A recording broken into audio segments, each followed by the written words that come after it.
வணக்கம் மக்களே. ஒரு வழியா டிராஃபி வாங்கிட்டு இந்திய அணி நாடு திரும்பிட்டாங்க. எவ்வளோ கஷ்டம், எவ்வளோ போராட்டம். தோனி இந்தியாக்காக 3 ஐசிசி டிராஃபி வாங்கி கொடுத்தாரு. அதுக்கப்புறம் வந்த கோலியால ஒரு ஐசிசி டிராஃபி கூட வாங்கி கொடுக்க முடியல. அதுக்காக அவரை எவ்வளோ விமர்சனம் பண்ணியிருப்பாங்க. அடுத்து வந்த ரோஹித் சர்மாவாலையும் 50 ஓவர் உலக கோப்பையை வாங்கி கொடுக்க முடியல.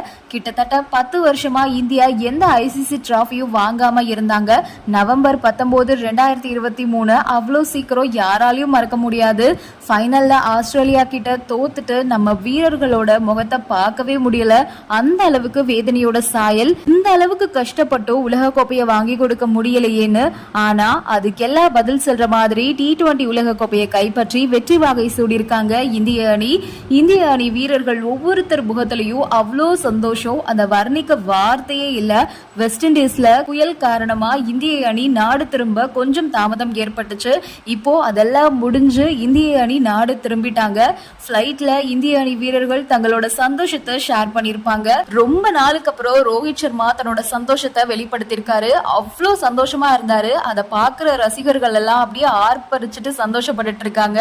வழக்கமா கோலி தான் ஆர்ப்பாட்டமா செலிப்ரேட் பண்ணுவாரு. ஆனா கோலி ரொம்பவே சைலண்டா இருந்துட்டாரு.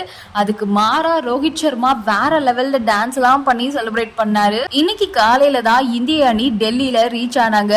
அங்க இருந்து மும்பை போறாங்க. இந்திய அணி வீரர்களை ரசிகர்கள் ஏர்போர்ட் வாசல்ல உற்சாகமா வரவேற்றாங்க. ரோஹித், பாண்டியா எல்லாம் ஆட்டம் பாட்டம்னு ஆர்ப்பாட்டமா வர, விராட் கோலி மட்டும் ரொம்பவே சைலண்டா சிரிச்சுக்கிட்டே வந்தாரு. அதுவே எல்லாருக்கும் ஆச்சரியத்தை கொடுத்தது. ரொம்ப வருஷத்துக்கு அப்புறமா ரொம்ப பெரிய வெற்றியை ருசிச்ச அந்த சந்தோஷம் இந்திய அணி வீரர்கள் ஒவ்வொரு முகத்திலையும் தெரியுது. நன்றி, வணக்கம்.